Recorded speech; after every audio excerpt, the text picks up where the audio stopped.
ਵਾਹਿਗੁਰੂ ਜੀ ਕਾ ਖਾਲਸਾ ਵਾਹਿਗੁਰੂ ਜੀ ਕੀ ਫਤਿਹ।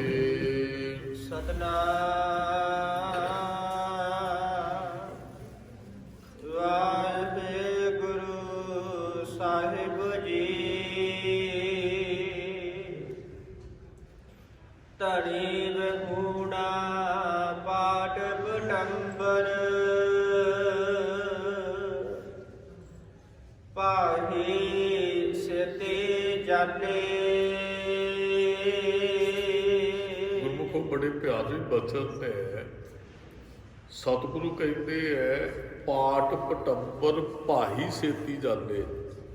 ਪਟ ਕਹਿੰਦੇ ਰੇਸ਼ਮ ਦੇ ਕੱਪੜੇ ਨੂੰ, ਪਟ ਅੰਬਰ ਵੀ ਰੇਸ਼ਮ ਦੇ ਕੱਪੜੇ ਭਾਹੇ ਛੇਤੀ ਜਾਂਦੇ। ਮੈਂ ਇਹਨਾਂ ਰੇਸ਼ਮ ਦੇ ਕੱਪੜਿਆਂ ਨੂੰ ਸਾੜਦਿਆਂ ਜਿਹੜੇ ਕੀਮਤੀ ਕੱਪੜੇ ਪਾਉਣ ਕਰਕੇ ਧੜੀ ਵੀ ਹੋਣਾ ਹੋ ਗਿਆ, ਵੀ ਰੱਬ ਨੂੰ ਹੀ ਭੁੱਲ ਗਿਆ। ਉਹਨਾਂ ਕੱਪੜਿਆਂ ਦਾ ਵੀ ਕੀ ਕਰਨਾ ਜਿਹੜੇ ਕੱਪੜੇ ਪਾ ਕੇ ਰੱਬ ਹੀ ਭੁੱਲ ਜਾਂਦਾ ਹੈ। ਕਹਿਣ ਦਾ ਭਾਵ ਹੈ ਵੀ ਵਾਹਿਗੁਰੂ ਨੇ ਉਸ ਦਾਤੇ ਨੇ ਕਈਆਂ ਨੂੰ ਬਹੁਤ ਦਾਤਾਂ ਦਿੱਤੀਆਂ। ਉਸ ਦਾਤਾਂ ਦਾ ਵੀ ਕੀ ਕਰਨਾ ਹੈ, ਜਿਹੜੀਆਂ ਦਾਤਾਂ ਪ੍ਰਾਪਤ ਕਰਕੇ ਅਸੀਂ ਦਾਤੇ ਨੂੰ ਭੁੱਲ ਜਾਈਏ। ਸ੍ਰੀ ਰਾਗ ਦੇ ਆਰੰਭ 'ਚ ਨਾ ਗੁਰੂ ਨਾਨਕ ਸਾਹਿਬ ਮਹਾਰਾਜ ਜੀਆਂ ਨੇ ਪਾਵਨ ਬਚਨ ਕਹੇ ਹੈ, ਮੋਤੀ ਤਾਂ ਮੰਦਰ ਉਸਰੇ ਰਤਨੀ ਤਾਂ ਹੋਏ ਜੜਾਓ। ਕਹਿੰਦੇ ਮੋਤੀਆਂ ਦਾ ਘਰ ਬਣ ਜੇ, ਮਹਿਲ ਹੀਰਿਆਂ ਦਾ, ਰਤਨਾਂ ਦਾ ਜੜਾ ਹੋਵੇ। ਕਸਤੂਰ ਕੁੰਕੂ ਅਗਰ ਚੰਦਨ ਲੀਪ ਆਵੇ ਚਾਓ। ਕਸਤੂਰ ਕੁੰਕੂ ਚੰਦਨ ਦਾ ਲੇਪ ਉਤੇ ਹੋ ਜੇ।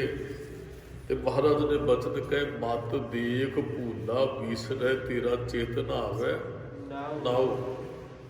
ਉਹ ਰਤਨਾ ਜੜੇ ਮੰਦਰ ਦਾ ਕੀ ਕਰਨਾ ਹੈ, ਉਸ ਅਤਰ ਦਾ ਚੰਦਨ ਦਾ ਕੀ ਕਰਨਾ ਹੈ। ਜਿਹਦੇ ਲਾਉਣ ਕਰਕੇ, ਜਿੱਥੇ ਸੌਣ ਕਰਕੇ, ਜਿਸ ਘਰ 'ਚ ਰਹਿਣ ਕਰਕੇ ਰੱਬ ਹੀ ਭੁੱਲ ਜਾਂਦਾ ਹੈ, ਉਸ ਘਰ ਦਾ ਕਰਨਾ ਵੀ ਕੀ। ਮਹਾਰਾਜ ਨੇ ਕਿਹਾ ਨਾ ਵੀ ਸਾਨੂੰ ਤੇ ਉਹ ਛਪਰੀ ਵੀ ਚੰਗੀ ਲੱਗਦੀ ਜਿੱਥੇ ਜਪਣ ਵਾਲਾ ਕੋਈ ਬੈਠੇ। ਭਲੀ ਸੁਹਾਵੀ ਛਾਪਰੀ ਜਾ ਮਹਿ ਮੋੜ ਗਾਏ ਆਗ ਲੱਗੇ ਤੇ ਧੌਲ ਹਰ ਜਿਤ ਪ੍ਰਭ ਵਿਸਰਾਏ। ਉਹਨਾਂ ਬੈਲਾਂ ਨੂੰ ਅੱਗ ਲੱਗ ਜੇ ਜਿਨ੍ਹਾਂ 'ਚ ਰਹਿਣ ਵਾਲੇ ਰੱਬ ਨੂੰ ਭੁੱਲੇ ਬੈਠੇ ਹੈ। ਮਹਾਰਾਜ ਕਹਿੰਦੇ ਉਹ ਛਪਰੀ ਚੰਗੀ ਜਿਹਦੇ 'ਚ ਰਹਿਣ ਵਾਲੇ ਰੱਬ ਦੇ ਗੁਣ ਗਾਉਂਦੇ ਹੈ। ਮਹਾਰਾਜ ਕਹਿੰਦੇ ਉਹ ਮਹਿਲ ਚਾਹੀਦਾ ਹੀ ਨਹੀਂ ਹੈ ਜਿਹਦੇ ਕਰਕੇ ਰੱਬਾ ਤੇਰੀ ਯਾਦ ਭੁੱਲ ਜੇ। ਹਰ ਬਿਨ ਜੀਓ ਜਲ ਬਲ ਜਾਓ, ਮੈਂ ਆਪਣਾ ਗੁਰ ਪੂਛ ਦੇਖਿਆ ਅਵਰ ਨਾਹੀ ਥਾਓ।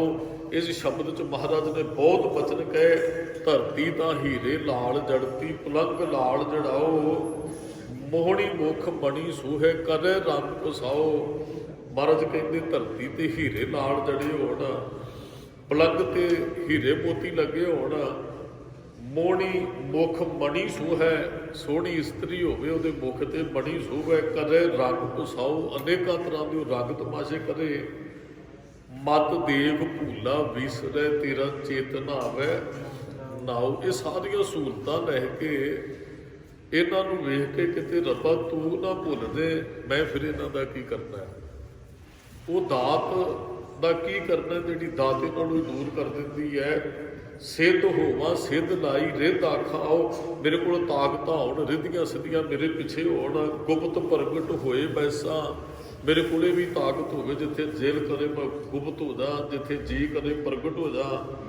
ਲੋਕ ਰਾਖੇ ਭਾਉ, ਲੋਕ ਮੇਰਾ ਸਤਿਕਾਰ ਵੀ ਬਹੁਤ। ਇਹ ਭਾਉ ਦਾ ਅਰਥ ਡਰ ਵੀ ਹੈ, ਪਿਆਰ ਵੀ ਕਰਦੇ ਉਹਨਾਂ ਦਾ, ਮੇਰਾ ਡਰ ਵੀ ਰੱਖਦੇ ਹੁਣ। ਮਤ ਦੇਖ ਭੂਲਾ ਵਿਸਰੈ ਤੇਰਾ ਚੇਤਨ ਆਵੇ ਨਾਉ। ਵੀ ਇਹ ਸਭ ਕੁਝ ਮੈਂ ਵੇਖ ਕੇ ਜੇ ਤੈਨੂੰ ਭੁੱਲਦਾ, ਫਿਰ ਇਹਨਾਂ ਦਾ ਕਰਨਾ ਕੀ ਹੈ। ਧਣੀ ਵੀ ਹੋਣਾ ਪਾਟ ਪਟੰਬਰ ਭਾਈ ਛੇਤੀ ਜਾਲੇ।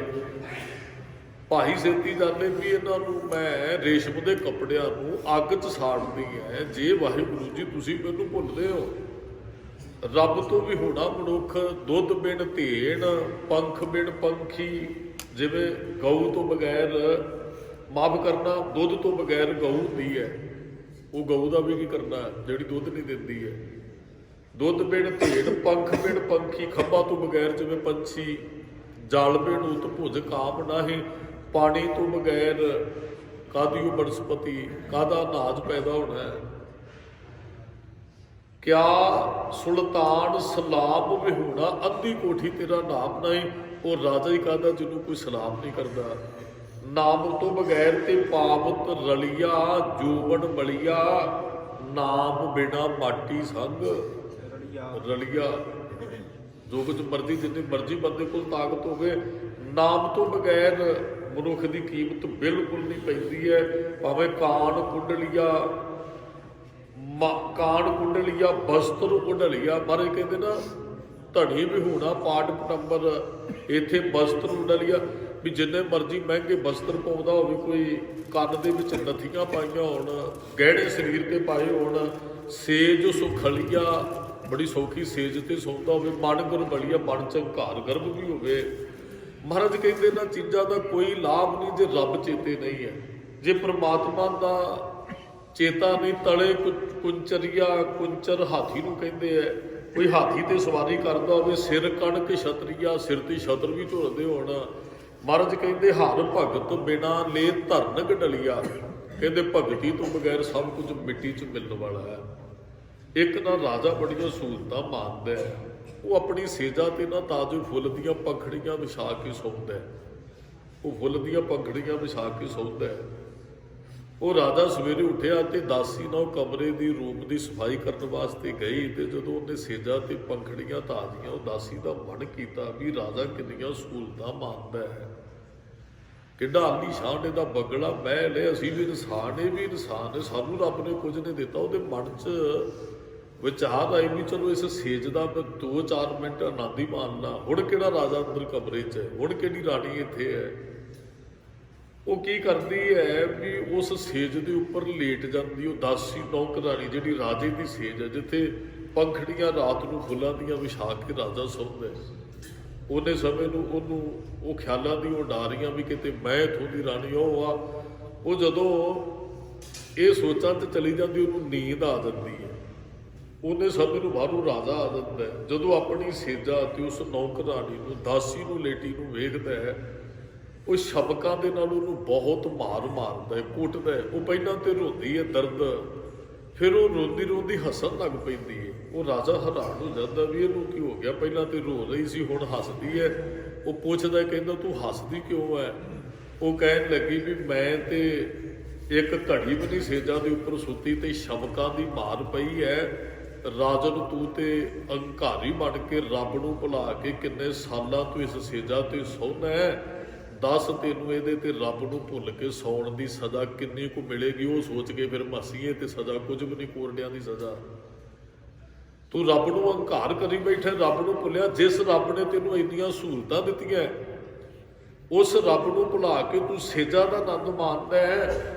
ਰੱਬ ਦੇ ਘਰੋਂ ਤੈਨੂੰ ਕਿੰਨੀ ਕੁ ਸਜ਼ਾ ਮਿਲਣ ਵਾਲੀ, ਇਹ ਸੋਚ ਕੇ ਹੱਸ ਰਹੇ ਆ ਤੇ ਸਜ਼ਾ ਕੁਝ ਵੀ ਨਹੀਂ ਹੈ। ਸੱਚ ਹੈ ਗੁਰਮੁਖੋ, ਜੇ ਅਸੀਂ ਰੱਬ ਦੀਆਂ ਦਿੱਤੀਆਂ ਸਹੂਲਤਾਂ ਨੂੰ ਮਾਣਦੇ ਆ ਨਾ, ਉਹਦੇ ਦਿੱਤੇ ਸੁੱਖਾਂ ਨੂੰ ਭੋਗਦੇ, ਤੇ ਰੱਬ ਦੀ ਯਾਦ ਸਾਡੇ ਅੰਦਰ ਨਹੀਂ, ਤੇ ਹਿਸਾਬ ਕਿਤਾਬ ਸਾਨੂੰ ਵੀ ਦੇਣਾ ਪੈਣਾ। ਜਿਸ ਦਾ ਦਿੱਤਾ ਖਾਪਣਾ, ਜੇ ਉਹਨੂੰ ਅਸੀਂ ਸ਼ਾਬਾਸ਼ ਨਹੀਂ ਨਾ ਕਹਿ ਸਕਦੇ, ਫਿਰ ਮਹਾਰਾਜ ਕਹਿੰਦੇ ਐ ਫਿਰ ਤੇ ਉਹ ਧਰਨ ਗਡਲੀਆ ਵਾਲੀ ਗੱਲ ਮੰਨਣੀ। ਇੱਕ ਦਿਨ ਮਿੱਟੀ 'ਚ ਮਿਲ ਜਾਣਾ ਤੇ ਸਭ ਕੁਝ, ਕਿਹੜੀਆਂ ਦਾਤਾਂ ਸਾਡੇ ਨਾਲ ਜਾਣੀਆਂ। ਇਹ ਦਾਤਾਂ ਤੇ ਸਾਡੇ ਨਾਲ ਨਹੀਂ ਨਿਭਣ ਵਾਲੀਆਂ। ਮਹਾਰਾਜ ਕਹਿੰਦੇ ਹਾਂ, ਉਹਦੀ ਯਾਦ ਸਾਨੂੰ ਚੇਤੇ 'ਚ ਰੱਖਣੀ ਚਾਹੀਦੀ ਹੈ। ਜੇ ਉਹਦੀ ਯਾਦ ਅੰਦਰ ਹੈ ਤੇ ਫਿਰ ਸਭ ਕੁਝ ਪ੍ਰਵਾਨ ਹੈ। ਫਿਰ ਤਿਨਕਾ ਖਾਧਾ ਪੈਦਾ ਮਾਇਆ ਸਭ ਪਵਿੱਤ ਹੈ, ਜੋ ਨਾਮ ਹਰ। ਰਾਤੇ ਉਹਨਾਂ ਦਾ ਖਾਧਾ ਪੀਤਾ ਵੀ ਪਵਿੱਤਰ ਹੈ। ਉਹ ਤੇ ਭਾਵੇਂ ਹਾਥੀ ਘੋੜਿਆਂ ਦੀ ਸਵਾਰੀ ਕਰਨ, ਕਿਉਂਕਿ ਰੱਬ ਨਾਲ ਜੁੜੇ ਹੋਏ ਹੈ। ਜਿਹੜੇ ਰੱਬ ਨੂੰ ਭੁੱਲ ਜਾਂਦੇ ਹੈ, ਦੇਣ ਹਾਰ ਪ੍ਰਭ ਛੋੜ ਕੇ ਲਾਗੇ ਆਣ ਸੁਆਏ। ਜਿਹਨੇ ਰੱਬ ਨੇ ਸਹੂਲਤਾਂ ਦਿੱਤੀਆਂ ਉਹਨੂੰ ਭੁੱਲ ਕੇ ਜੇ ਹੋਰ ਸਵਾਰਥਾਂ 'ਚ ਪੈ ਗਏ, ਨਾਨਕ ਕਹੂ ਨਾ ਸੀਜਈ ਬੇਨ ਨਾਵੇ ਪਤ ਜਾਏ। ਇੱਕ ਤੇ ਉਹਨਾਂ ਨੂੰ ਕਿਤੇ ਢੋਈ ਨਹੀਂ ਮਿਲਦੀ, ਤੇ ਦੂਸਰਾ ਮਹਾਰਾਜ ਕਹਿੰਦੇ ਨਾਮ ਤੋਂ ਬਗੈਰ ਇੱਜ਼ਤ ਵੀ ਚਲੀ ਜਾਂਦੀ ਹੈ। ਗੁਰਮੁਖ ਪਿਆਰੋ, ਇੱਜ਼ਤ ਕੋਈ ਮਹਿੰਗੇ ਕੱਪੜਿਆਂ 'ਚ ਨਹੀਂ ਜੇ ਬਣਦੀ ਵੀ ਕਿਸੇ ਨੇ ਮਹਿੰਗੇ ਕੱਪੜੇ ਪਾਏ ਤੇ ਉਹਦੀ ਇੱਜ਼ਤ ਜ਼ਿਆਦੀ ਹੈ। ਸਤਿਗੁਰਾਂ ਦੇ ਬਚਨ ਨੇ, ਸਾਕਤ ਸਿਰ ਪਾਓ ਰੇਸ਼ਮੀ। ਕਹਿੰਦੇ ਸਾਕਤ ਭੈੜਾ ਬੰਦਾ, ਉਹ ਸਿਰ ਪਾਓ, ਸਿਰ ਤੋਂ ਪੈਰਾਂ ਤੱਕ ਰੇਸ਼ਮੀ ਕੱਪੜਾ ਵੀ ਕਿਉਂ ਨਹੀਂ ਪਾਉਂਦਾ। ਆ ਪਾਟ ਪਟੰਬਰ ਰੇਸ਼ਮੀ ਕੱਪੜੇ ਦੀ ਤੇ ਮਹਾਰਾਜ ਨੇ ਗੱਲ ਕੀਤੀ ਹੈ। ਸਾਕਤ ਸਿਰ ਪਾਓ ਰੇਸ਼ਮੀ ਪਹਿਰਤ ਪਤ ਹੋਈ। ਕਹਿੰਦੇ ਉਹ ਰੇਸ਼ਮੀ ਕੱਪੜੇ ਪਾ ਕੇ ਵੀ ਇੱਜ਼ਤ ਖਰਾਬ ਕਰੀ ਬੈਠਾ ਹੈ। ਇੱਜ਼ਤ ਮਹਿੰਗੇ ਕੱਪੜਿਆਂ 'ਚ ਨਹੀਂ ਬਣਦੀ, ਇੱਜ਼ਤ ਕਮਾਉਣੀ ਪੈਂਦੀ ਹੈ। ਤੇ ਸਾਡੇ ਕੋਲ ਭਗਤ ਜਿੰਨੇ ਵੀ ਹੋਏ ਉਹ ਗਰੀਬ ਸਨ। ਕਿਸੇ ਨੇ ਜੁੱਤੀਆਂ ਗੰਢ ਕੇ ਗੁਜ਼ਾਰਾ, ਪਸ਼ੂ ਢੋ ਕੇ ਗੁਜ਼ਾਰਾ ਕੀਤਾ, ਕਿਸੇ ਨੇ ਗੁਰਮੁਖ ਪਿਆਰਿਓ ਉਹ ਆਪਣੀ ਖੱਡੀ ਪੁੜ ਕੇ ਗੁਜ਼ਾਰਾ ਕੀਤਾ। ਤੇ ਅੱਜ ਸਾਰਾ ਸੰਸਾਰ ਉਹਨਾਂ ਦਾ ਮਾਣ ਸਤਿਕਾਰ ਕਰਦਾ ਹੈ। ਸਗਲ ਸ੍ਰਿਸ਼ਟ ਤਾਂ ਕੇ ਚਰਨ ਮਲ ਧੋਈ, ਉਹ ਰਾਜੇ ਥੋੜੀ ਸਨ। ਇੱਕ ਦਿਨ ਸਿੱਖਾਂ ਨੇ ਮਹਾਰਾਜ ਨੂੰ ਸਵਾਲ ਕੀਤਾ, ਗੁਰੂ ਗੋਬਿੰਦ ਸਿੰਘ ਸਾਹਿਬ ਨੂੰ, ਮਹਾਰਾਜ ਸੰਸਾਰ ਤੇ ਮਰਨ ਤੋਂ ਬਾਅਦ ਵੀ ਅਸੀਂ ਜਿੰਦਾ ਰਹੀਏ, ਸਾਡੇ ਜਾਣ ਤੋਂ ਬਾਅਦ ਵੀ ਲੋਕ ਸਾਨੂੰ ਯਾਦ ਰੱਖਣ, ਕੀ ਕਰਨਾ ਚਾਹੀਦਾ? ਤੇ ਮਹਾਰਾਜ ਨੇ ਅੱਗੋਂ ਸਿੱਖਾਂ ਨੂੰ ਪੁੱਛਿਆ, ਸਿੱਖੋ ਭਗਤ ਕਬੀਰ ਜੀ ਜਦੋਂ ਸੰਸਾਰ ਤੇ ਆਏ, ਹਿੰਦੁਸਤਾਨ ਤੇ ਰਾਜ ਕਿਹਦਾ ਸੀ? ਸਾਰਿਆਂ ਨੇ ਅੰਦਾਜ਼ਾ ਲਾਇਆ। ਕਿਸੇ ਨੇ ਕਿਹਾ ਜੀ ਉਹ ਬਾਬਰ ਦਾ ਰਾਜ ਸੀ, ਕਿਸੇ ਨੇ ਕਿਹਾ ਹਮਾਯੂ, ਕਿਸੇ ਨੇ ਕਿਹਾ ਅਕਬਰ ਜਹਾਂਗੀਰ, ਕਿਸੇ ਨੇ ਕਿਹਾ ਜੀ ਉਹ ਸਿਕੰਦਰ ਲੋਧੀ। ਉਹ ਭਾਵ ਕਿ ਪੱਕਾ ਕਿਸੇ ਨੂੰ ਨਹੀਂ ਸੀ ਪਤਾ, ਟੇਵੇ ਲਾ ਰਹੇ ਸਨ। ਤੇ ਮਹਾਰਾਜ ਨੇ ਬਚਨ ਕਹਿਣ ਲੱਗੇ ਭਗਤ ਕਬੀਰ ਜੀ ਦਾ ਜਨਮ ਕਿੱਥੇ? ਉਹਨਾਂ ਦੱਸ ਦਿੱਤਾ। ਇੰਨੇ ਗੁਰੂ ਗ੍ਰੰਥ ਸਾਹਿਬ 'ਚ ਸ਼ਲੋਕ ਹੈ ਨੇ ਜੀ, ਇੱਥੇ ਭਗਤ ਕਬੀਰ ਜੀ ਦਾ ਜਨਮ ਹੋਇਆ ਬਨਾਰਸ ਦੇ ਅੰਦਰ ਹੜੱਬੇ 'ਚ, ਮਗਰ 'ਚ ਉਹਨਾਂ ਨੇ ਜਾ ਕੇ ਸਰੀਰ ਤਿਆਗਿਆ, ਸਾਰਾ ਕੁਝ ਦੱਸ ਦਿੱਤਾ। ਤੇ ਮਹਾਰਾਜ ਕਹਿੰਦੇ ਭਗਤ ਕਬੀਰ ਜੀ ਨੂੰ ਕਿਉਂ ਯਾਦ ਰੱਖੀ ਬੈਠੇ ਹੋ? ਰਾਜਾ ਉਸ ਸਮੇਂ ਦਾ ਤੁਹਾਨੂੰ ਯਾਦ ਨਹੀਂ, ਕਹਿੰਦੇ ਜੀ ਉਹਨਾਂ ਨੇ ਬੰਦਗੀ ਕੀਤੀ ਹੈ। ਮਹਾਰਾਜ ਕਹਿੰਦੇ ਜੇ ਸਦਾ ਵਾਸਤੇ ਸੰਸਾਰ ਤੇ ਰਹਿਣਾ ਫਿਰ ਤੁਹਾਨੂੰ ਵੀ ਬੰਦਗੀ ਕਰਨੀ ਚਾਹੀਦੀ ਹੈ, ਭਗਤ ਕਬੀਰ ਜੀ ਵਰਗੇ ਕਰਮ ਕਰਨੇ ਚਾਹੀਦੇ ਹੈ। ਇਹੀ ਤੇ ਸਤਿਗੁਰੂ ਬਖਸ਼ਿਸ਼ ਵਰਤਾਉਂਦੇ ਨੇ ਵੀ ਇੱਜ਼ਤ ਕੱਪੜਿਆਂ ਨਾਲ ਨਹੀਂ ਬਣਦੀ ਹੈ। ਮਨਮੁਖ ਸਾਖਤ ਬੰਦਾ ਜਿੰਨੇ ਮਰਜ਼ੀ ਕੱਪੜੇ ਪਹਿਨ ਲੈ, ਮਹਾਰਾਜ ਕਹਿੰਦੇ ਉਹਦੀ ਇੱਜ਼ਤ ਖੁਆਰ ਹੁੰਦੀ ਹੈ। ਭਗਤ ਜਨਾ ਕਾ ਲੂੰਗਰਾ ਓੜ ਨਗਰ ਨਾ ਹੋਈ। ਭਗਤ ਜਨਾਂ ਦੀ ਪਾਟੀ ਕੰਬਲੀ ਵੀ ਭਗਤ ਉੱਤੇ ਲੈ ਲੈਣਾ, ਫਿਰ ਵੀ ਲੋਕ ਮੱਥੇ ਟੇਕਦੇ ਹੈ। ਤੇ ਜਿਨ੍ਹਾਂ ਨੇ ਬਹੁਤ ਕੀਮਤੀ ਕੱਪੜੇ ਪਾਏ ਹੋਣ, ਜੀਵਨ ਚੰਗਾ ਨਹੀਂ ਹੈ। ਤੇ ਸਤਿਗੁਰੂ ਕਹਿੰਦੇ ਰਸਤੇ 'ਚ ਜਾਂਦਿਆਂ ਲੋਕ ਪਾਸਾ ਵੱਟ ਲੈਂਦੇ ਆ, ਉਹ ਰੱਬ ਨੂੰ ਭੁੱਲ ਗਏ। ਤੇ ਜਿਹੜੇ ਰੱਬ ਨੂੰ ਭੁੱਲ ਗਏ ਫਿਰ ਹਰ ਬਿਸਰਤ ਸਦਾ ਖੁਆਰੀ, ਰੱਬ ਨੂੰ ਭੁੱਲ ਕੇ ਮਨੁੱਖ ਖੁਆਰ ਹੁੰਦਾ। ਤਾਂ ਕੋ ਧੋਖਾ ਕਹਾਂ ਵਿਆਪੈ, ਜਾ ਕੋ ਓਟ ਤੁਹਾਰੀ ਬਿਨ ਸਿਮਰਨ, ਜੋ ਜੀਵਨ ਬਲਨਾ ਸਰਪ ਜੈਸੇ ਅਰਜਾਨੀ। ਉਹ ਤੇ ਬੜੇ ਜ਼ਰੀਲੇ ਸੱਪ ਦੀ ਤਰ੍ਹਾਂ ਹੈ, ਜਿਹੜੇ ਨਾਮ ਨੂੰ ਭੁੱਲੇ ਬੈਠੇ ਸਹੂਲਤਾਂ ਮਾਰਦੇ ਹੈ। ਮਹਾਰਾਜ ਕਹਿੰਦੇ ਨਾਮ ਖੰਡਣ ਕੋ ਰਾਜ ਕਮਾਵੇ। 9 ਖੰਡ ਸਾਰੀ ਧਰਤੀ ਨੂੰ ਕਹਿੰਦੇ ਆ, 9 ਖੰਡ ਪ੍ਰਿਥਵੀ ਫਿਰੈ ਚਿਰ ਜੀਵੈ। ਜਾਂ ਮਹਾਰਾਜ ਕਹਿੰਦੇ ਨਵਾਂ ਖੰਡਾਂ ਵਿੱਚ ਜਾਣੀਏ ਨਾਲ ਚੱਲੇ ਸਭ ਕੋਏ। ਮਹਾਰਾਜ ਨੇ ਬੜੇ ਅਮੀਰ ਬੰਦੇ ਦੀ ਇੱਥੇ ਵੀ ਗੱਲ ਕੀਤੀ ਹੈ। ਕੋਈ ਬੰਦੇ ਦਾ ਸਾਰੀ ਧਰਤੀ ਤੇ ਨਾਂ ਚੱਲਦਾ ਹੋਵੇ, ਸਿੱਕਾ ਚੱਲਦਾ ਹੋਵੇ, ਲੋਕ ਪਿੱਛੇ ਚੱਲਦੇ ਹੋਣ, ਲੋਕ ਡਰ ਰੱਖਦੇ ਹੋਣ, ਬੱਚਾ ਜਾਣਦਾ ਹੋਵੇ, ਪਰ ਮਹਾਰਾਜ ਕਹਿੰਦੇ ਉਹਦੇ ਕਰਮ ਚੰਗੇ ਨਹੀਂ, ਫਿਰ ਕੀਟਾਂ ਅੰਦਰ ਕੀਟ ਕਰ ਦੋਸ਼ੀ ਦੋਸ਼ ਧਰੇ। ਨਾਮ ਖੰਡਣ ਕੋ ਰਾਜ ਕਮਾਵੇ, ਅੰਤ ਚਲੇਗੋ ਹਾਰੀ। ਅੰਤ ਨੂੰ ਹਾਰ ਕੇ ਜਾਂਦੇ, ਗੁਣ ਨਿਧਾਨ ਗੁਣ ਤਿਨ ਹੀ ਕਾਏ। ਜਾਂ ਕੋ ਕਿਰਪਾ ਧਾਰੀ ਸੋ ਸੁਖੀਆ, ਧਨ ਉਸ ਜਨਮਾ ਨਾਨਕ ਤਿਸ ਬਲਿਹਾਰੀ। ਜਿਹੜੇ ਜਪਦੇ ਹੋ ਆਇਆ ਧਨ ਹੈ, ਆਇਆ ਸਫਲਤਾ ਹੂੰ ਕੋ ਗਣੀਐ। ਜਾਂ ਭਇਓ ਕਿਰਪਾਲ ਠਾਕੁਰ ਸੇਵਕ ਕੋ ਸਬਰੇ ਹਲਤ ਪਲਾਤਾ। ਧਨ ਸੇਵਕ ਸਫਲ ਉਹ ਆਇਆ, ਜਿਨ ਨਾਨਕ ਖਸਮ ਪਿਛਾਤਾ। ਪਰ ਕਹਿੰਦੇ ਜੇ ਨਾਮ ਨਹੀਂ ਮਨੁੱਖ ਭਾਵੇਂ ਸਵਰਗ ਵਰਗੇ ਘਰ 'ਚ ਵੀ ਕਿਉਂ ਨਾ ਰਹਿੰਦਾ ਹੋਵੇ। ਵੈਸੇ ਤਾਂ ਨਾਮ ਤੋਂ ਬਗੈਰ ਘਰ ਸਵਰਗ ਬਣਦਾ ਵੀ ਨਹੀਂ, ਵੇਖਣ ਵਾਲੇ ਨੂੰ ਸਵਰਗ ਲੱਗਦਾ ਹੋਵੇ। ਮੰਨ ਲਓ ਕਿਸੇ ਨੇ 2-4 ਕਰੋੜ ਦਾ ਬੰਗਲਾ ਪਾਇਆ ਤੇ ਕੋਲੋਂ ਲੰਘਣ ਵਾਲੇ ਐਵੇਂ ਝੂਰਦੇ ਰਹਿਣ ਵੀ ਇਹ ਤੇ ਬੰਦਾ ਬੜਾ ਸੁਖੀ ਹੈ। ਮਹਾਰਾਜ ਕਹਿੰਦੇ ਬਸੰਤ ਸਵਰਗ ਲੋਕੈ ਜਿਤ ਤੇ ਪ੍ਰਿਥਵੀ ਨਾਮ ਖੰਡਣਾ। ਕਹਿੰਦੇ ਸਵਰਗ ਵੀ ਬਹੁਤ ਮਹਿੰਗੇ ਘਰ 'ਚ ਤੂੰ ਰਹਿੰਦਾ ਹੋਵੇ। ਮਹਾਰਾਜ ਕਹਿੰਦੇ ਸਾਰੀ ਪ੍ਰਿਥਵੀ ਤੇ ਤੇਰਾ ਰਾਜ ਵੀ ਹੋਵੇ, ਲੋਕ ਜਾਣਦੇ ਹੋਣ। ਬਿਸਰੰਤ ਹਰ ਗੋਪਾਲੈ ਨਾਨਕ ਤੇ ਪ੍ਰਾਣੀ ਉਦਿਆਨ ਭਰਮਣੈ। ਮਹਾਰਾਜ ਕਹਿੰਦੇ ਅਸਲ ਦੇ ਵਿੱਚ ਉਹ ਸਵਰਗ 'ਚ ਨਹੀਂ ਰਹਿੰਦੇ, ਉਹ ਮਹਿਲ 'ਚ ਨਹੀਂ, ਉਹ ਤੇ ਭਟਕ ਰਿਹਾ ਹੈ, ਉਹਦੇ ਅੰਦਰ ਤੇ ਭਟਕਣਾ ਹੈ। ਕੌਤਕ ਕੋੜ ਤਮਾਸਿਆ ਚੇਤਨਾ ਆਵੇ ਨਾਓ। ਮਹਾਰਾਜ ਕਹਿੰਦੇ ਕੋਰੋੜਾ ਤਮਾਸ਼ਿਆਂ 'ਚ ਲੱਗਾ ਹੈ। ਜਿਹੜਾ ਅਮੀਰ ਬੰਦਾ ਅਨੇਕਾਂ ਤਰ੍ਹਾਂ ਦੀ ਚੋਜ ਕਰਦਾ ਹੈ, ਮਹਾਰਾਜ ਕਹਿੰਦੇ ਜਿੰਨੇ ਮਰਜ਼ੀ ਕਰੇ, ਜੇ ਉਹ ਅਨੇਕਾਂ ਚੋਜ ਤਮਾਸ਼ਿਆਂ 'ਚ ਲੱਗਾ ਹੈ ਨਾ, ਨਾਨਕ ਕੋੜੀ ਨਰਕ ਬਰਾਬਰੇ ਉਜੜ ਸੋਈ ਥਾਓ। ਮਹਾਰਾਜ ਕਹਿੰਦੇ ਉਹ ਕੋੜ ਦੇ ਬਰਾਬਰ ਹੈ, ਕੋੜੀ ਦੇ ਬਰਾਬਰ ਹੈ। ਸਹੂਲਤ ਹੈ, ਬੰਗਲਾ ਹੈ, ਗੱਡੀ ਬਹੁਤ ਵੱਡੀ ਹੈ, ਬੰਦੇ ਵੀ ਨਾਲ ਚੱਲਦੇ ਹੈ। ਮਹਾਰਾਜ ਕਹਿੰਦੇ ਵੈਸੇ ਰੱਬ ਵਾਲੇ ਪਾਸਿਓਂ ਕੋੜੀ ਹੈ, ਉਹ ਪੂਰਨ ਨਹੀਂ ਹੈ। ਮਹਾਰਾਜ ਕਹਿੰਦੇ ਉਹ ਤੇ ਮਹਾ ਭਿਆਨ ਉਦਿਆਨ ਨਗਰ ਕਰ, ਮਾਨਿਆ ਝੂਠ ਸਮਗਰੀ ਪੇਖ ਸੱਚ ਕਰ। ਉਹ ਤੇ ਝੂਠ ਸਮਗਰੀ ਨੂੰ ਆ ਸਾਰੇ ਸੰਸਾਰ ਨੂੰ ਸੱਚ ਮੰਨੀ ਬੈਠਾ। ਸਿਰ ਲੱਗਾ ਜੰਮ ਡੰਡ ਤਾਂ ਪਛਤਾਨਿਆ। ਇੱਥੇ ਤੇ ਬੰਦਾ ਭੋਗ ਭੋਗਦਾ, ਮਨ ਮਰਜ਼ੀਆਂ ਕਰਦਾ। ਮਹਾਰਾਜ ਨੇ ਬਚਨ ਕਹੇ ਹੈ ਵੀ ਜਦੋਂ ਹਿਸਾਬ ਦੇਏਗਾ ਨਾ, ਲੇਖਾ ਪੁੱਛਿਆ ਜਾਣਾ, ਗੱਲ ਤੇ ਫਿਰ ਪਤਾ ਲੱਗੇਗੀ ਨਾ ਵੀ ਕੀ ਵਾਪਰਨੀ ਹੈ ਅੱਗੇ ਜਾ ਕੇ। ਇੱਥੇ ਤੇ ਹੁਕਮ ਕੀਏ ਮਨ ਭਾਵ ਦੇ ਰਾਹ ਭੀੜੇ, ਅੱਗੇ ਜਾਵਣਾ ਨੰਗਾ ਦੋਜਕ ਚਾਲਿਆ ਤਾਂ ਦਿਸੇ ਖਰਾ ਡਰਾਵਣਾ ਕਰ ਔਗਣ ਪਸ਼ੂ ਤਾਣਿਆ। ਮਹਾਰਾਜ ਕਹਿੰਦੇ ਸਿਰ ਲੱਗਾ ਜੰਮ ਡੰਡ ਤਾਂ ਪਛਤਾਨਿਆ, ਬਿਨ ਪੂਰੇ ਗੁਰਦੇਵ ਫਿਰੇ ਸ਼ੈਤਾਨਿਆ। ਗੁਰਦੇਵ ਗੁਰੂ ਪੂਰੇ ਤੋਂ ਬਗੈਰ ਮਨੁੱਖ ਸ਼ੈਤਾਨ ਦੀ ਪਾਗਲਾਂ ਦੀ ਝੱਲਿਆਂ ਦੀ ਤਰ੍ਹਾਂ ਸੰਸਾਰ 'ਚ ਤੁਰਿਆ ਫਿਰਦਾ। ਮਹਾਰਾਜ ਕਹਿੰਦੇ ਕਿਸੇ ਕੋਲ ਸਹੂਲਤਾਂ ਬਹੁਤ ਹੋਣ, ਉਹ ਰੱਬ ਨੂੰ ਭੁੱਲਿਆ ਹੋਵੇ। ਮਹਾਰਾਜ ਕਹਿੰਦੇ ਐ ਉਹਨਾਂ ਸਹੂਲਤਾਂ ਨੂੰ, ਉਹਨਾਂ ਮਹਿਲ ਮਾੜੀਆਂ ਨੂੰ ਅੱਗ 'ਚ ਸਾੜ ਦਿਓ ਜਿਹੜੀਆਂ ਸਾਨੂੰ ਰੱਬ ਨਹੀਂ ਜਪਣ ਦਿੰਦੀਆਂ। ਉਹਨਾਂ ਦਾ ਕਰਨਾ ਵੀ ਕੀ ਹੈ? ਧਣੀ ਵੀ ਹੋਣਾ ਪਾਟ ਪਟੰਬਰ ਭਾਈ ਸੇਤੀ ਜਾਲੇ। ਮਹਾਰਾਜ ਕਹਿੰਦੇ ਉਹ ਰੇਸ਼ਮ ਦੇ ਕੱਪੜੇ ਮੈਂ ਅੱਗ 'ਚ ਸਾੜਦਾ ਜਿਹੜੇ ਪ੍ਰਮਾਤਮਾ ਨਾਲੋਂ ਦੂਰ ਕਰ ਦਿੰਦੇ ਹਨ।